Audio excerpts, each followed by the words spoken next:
What's up, guys? Shockwave640 here, and today we're going to be taking a look at the Transformers Combiner Wars Legends Class Bombshell. And of course, here we have Bombshell himself, and yes, I know I did it again with the whole voting thing. Pretty much nobody voted on the last review of the Star Wars Black Series K2SO, so I just decided to make an executive decision and review this guy, because this guy's really cool. So, let's go ahead and get in here and do our size comparisons. So bringing him in. My tripod's being stupid. There we go. Okay. Also, sorry for the long pause. My mother was in the hospital for quite a while. But, so sorry for that long pause. I'm not making any videos at all last week. I was just worrying about a lot of different things that were more important than this. But I am back for the time being. Hopefully, maybe. Probably. But with that aside, let's get our size comparisons out of the way. So here we have Combiner Wars Blackjack. So you can see how he looks here with the Blackjack. Which you can see, it's a bug compared to a car, so I don't really know. But they are pretty much the exact same size, roughly. They do fit in your hand very nicely. Pretty much the exact same way as you would expect. Here he is with Shockwave. And the last comparison is for the robot mode. So putting that off to the side, now let's actually get in here and take a look at Bombshell himself. So bringing in Bombshell, you can see he is very nicely done. I love the coloring on this guy. I don't care what anybody says. Love the gold paint going on here on the I'm assuming they're eyes. I honestly don't know if these are its eyes or not. I always thought they were, ever since I saw him on the G1 cartoon, ever since I've seen the G1 toy, and every single time I see a Bombshell toy, I always think those are eyes. I don't know what they are. If you know what they are, please tell me. I don't know a lot about the Rhino Beetles, so please tell me what the heck these things are. But that aside, you get some nice over here. Very nice Decepticon symbol, Tempographed on right there with the silver background. You see the nose, I guess, of the Rhino Beetle. You can see the horn right there. You've got the cannon right here. You got the bug legs going down in this very nice metallic purple plastic that they use. You got some black paint here on the side with some nice metal flake red there, which looks very cool. There you got his like quadruple butt cannons back there. So I guess these would be like thrusters maybe, and these could be butt cannons. I don't really know. If you don't like the way that those look, you can fold them down so you can have Bombshell looking like that. But honestly, I think whenever you have those down, he looks more like a robot just kicking himself in the chest. So I usually keep them up. It gives him a little bit more of a bug-like look. So that's just me. But articulation, you can move the nose here up and down. The instructions tell you to point it just straight out like that. I think that looks kind of stupid, so I always angle it up one click because it is on a ratchet. It goes up, diagonal, straight forward like that, or all the way down. I usually have it at an angle like this. But you can do whatever the heck you want to. The front legs here are on a hinge so they can move up and back. That's pretty much all they can do. Same thing here with these middle legs. They can go up and they can go down. And these back legs are a little bit tighter, but they can not go up, but they can go down. Of course, that's all more for transformation. And you can move his little butt cannons around. And that's pretty much it for articulation. He kind of sort of has a waist swivel, but the arms here do get in the way.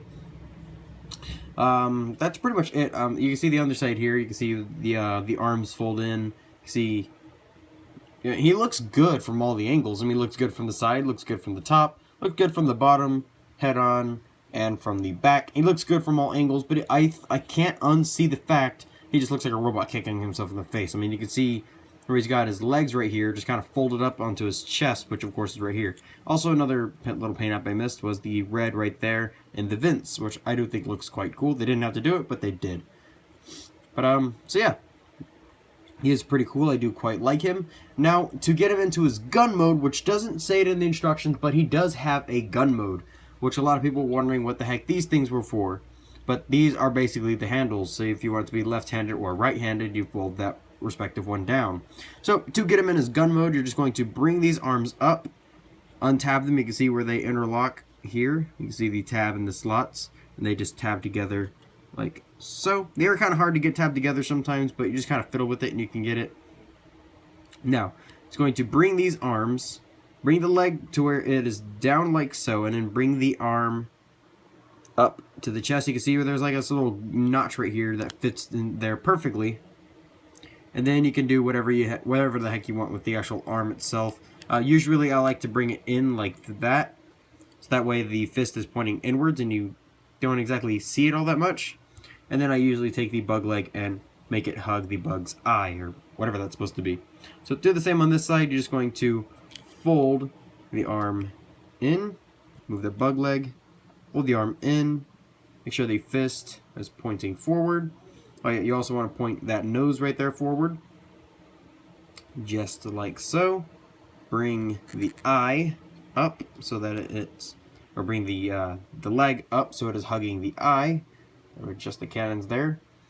And then what you do now is you bring these legs in to where they're touching each other like so, and these legs, you just kind of do whatever you really just kind of do whatever you want with these legs. I just usually like to kind of fold them down like that a little bit. And now bringing in a Combiner Wars Blast Off, which is just a random figure that I grabbed. You can fold whatever peg you want. I'm going to fold down this one. Just bring that down. Plug it into his hand, if you can, like so. And there you have Blast Off wielding the giant bug cannon, which I think does look kind of cool. It's a little bit big, but other than that, I mean, this gun really does look kind of cool, honestly. I mean, you can see the big triple-barreled cannon right there. Or I guess double-barreled, I don't know what you would call that, but it does look quite cool. He does look really cool as a gun. It doesn't look right whenever a combiner's holding him because it's just too small, and it's just too bulky, so it just looks kind of weird. But whenever you're having a deluxe, or I guess a Voyager would look good holding it. I don't have my Onslaught right now. He's over there combined with some of the Autobots, but so yeah, there you've got his gun mode, basically. You can do whatever you want. You can kind of fiddle around with it. You can position these cannons here however you wish. They are on just ball joints, so. But now get him into his robot mode. So what you want to do from here is you just want to open up these legs all the way, bring this entire section down like so, rotate him right there above the waist. It's like a mid-chest joint.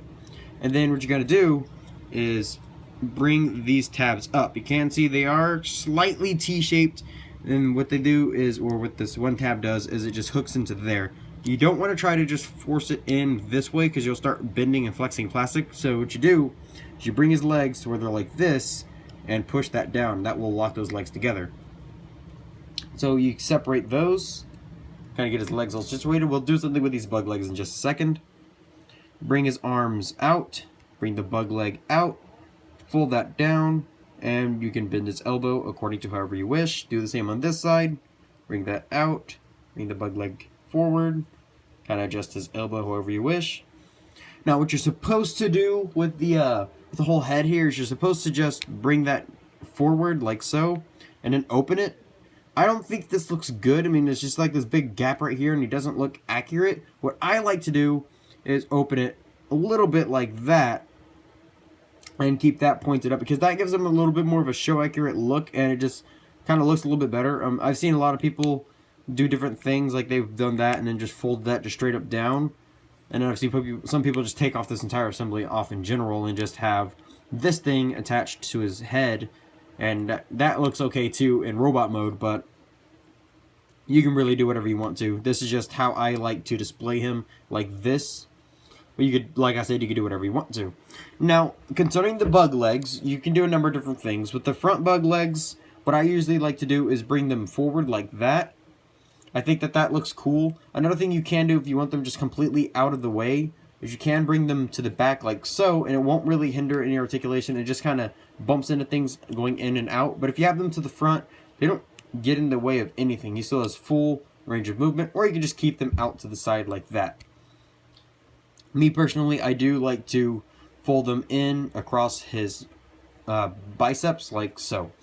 Now for these bug legs down here, what I like to do is I like to bend his knee to a certain point, bring this bug leg up just to where it's almost touching the knee, so that way, so you can see how it kind of scraped against it. I like to open it a little bit more, so that way you get the full range of movement, but then the leg's not just jutting out like that, because I believe the instructions just tell you to bring this thing straight up across like that, but then he pretty much doesn't have a knee. So what I do again, is I just bring that up like that. So that way he has his full knee, he has all the articulation his leg gets, and he has the bug legs in a nice, neat little silhouette. So there we go.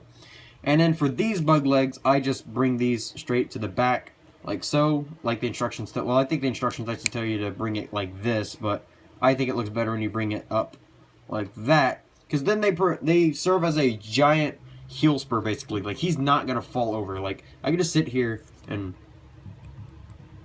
he won't fall over. Like, no shaking's gonna make him fall over. He's perfectly solid. But so that's pretty much it. That is his robot mode. He looks very cool. I do quite like the way that he looks. So our size comparisons, again, we're going to bring in our friend Blackjack here. So you can see pretty much the exact same height as he was in bug mode, just a little bit taller due to the extension in his legs. Here he is with Shockwave, who he is taller than Shockwave. And just bringing in Blastoff again so you can see how he looks with Blastoff. Which this, honestly, the scale does work. If he was about here, the scale would work for me. But this is an accurate scale. I mean, the Insecticons are tiny. If you actually watch the show and you look at the comics, the Insecticons are really, really small. They're like up to a normal Transformer's hips. So if anything, this is a little bit too big. But for my personal taste, I would prefer if he was about up to here. This would be a good size for me. And then it should just redone the Shockwave size in a whole. And Blackjack, I have no idea. But so just getting Blastoff out of the way, now let's actually take a close look at Bombshell himself. So very cool head sculpt. I'm going to open this up so you can see it a little bit more. Very, very cool head sculpt. You can see the black paint on his head is scraping off because whenever you close this, you can see it starts to scrape right there. You can see where it scrapes. You can actually feel it scraping. If you go right along this point right here, you can feel it scraping. And that, if you transform him a lot, that is going to start scraping off that black paint right there on his head crest. Kind of hard to see because everything is black in there. It's like a really dark, it's not even glossy, it's like a matte black, so it's kind of hard to see.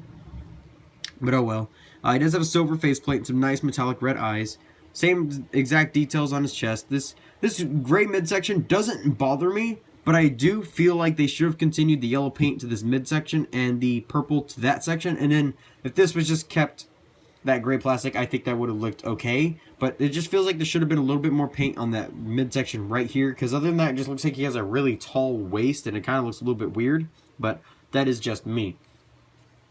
Coming down to his legs, you can see nice metallic purple. All the paint apps continue, and he's even got some paint on the bottoms of his feet, which is very, very cool. You can see, looking at his little arms there, he's got these big cannons right in the front of his fists. So very cool. I do quite like the way that that looks.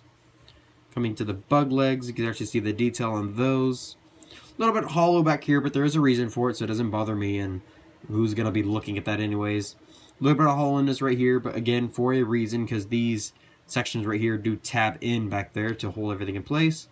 You can see this nice little backpack kind of thing that he's got going on there, which is kind of cool. And that's pretty much it in terms of that.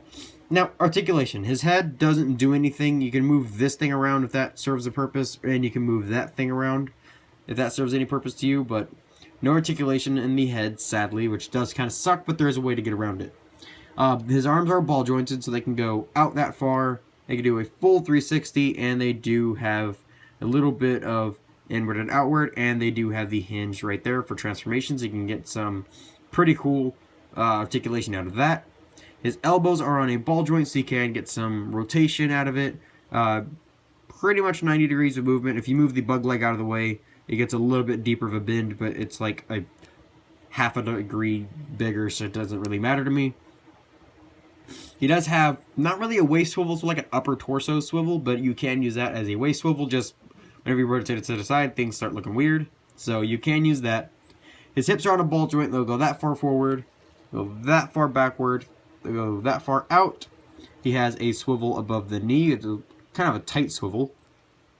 You do get a full bend at the knee. If you move the bug leg out of the way, you get full bend at the knee, which is quite nice. And if you have him transformed how you're supposed to, you get pretty much no bend at the knee, sadly. And that's pretty much it for the articulation on this guy. Nothing at the feet, of course. And he's He's basic, but he's done well. He's executed very nicely. I love the paint apps on this guy. A lot of people are complaining about this figure. I honestly don't know why. I feel bad for not even being able to pick this guy up sooner. Whoops. So, that there is the Combiner Wars Bombshell. And be expecting a surprise video coming up soon. That will be the next video that I do. And it will be in courtesy of Dolcar Toys and stuff. So, well guys, I am Shockwave640, and this was Combiner Wars Legends Bombshell. And, well, thank you for watching, guys. Be sure to like, comment, and subscribe. I do like to hear from you guys. Tell me what you thought about the toy. Tell me what you think about the Combiner Wars line in general. I know a lot of people hate it. I honestly love it. It was really cool. Nice, affordable way for me to finally get a combiner that wasn't a crappy Power Core combiner on my shelf. So, I am very happy with that. Well, guys, I'll be seeing you later, my little Logicon, so thank you very much for watching. Peace!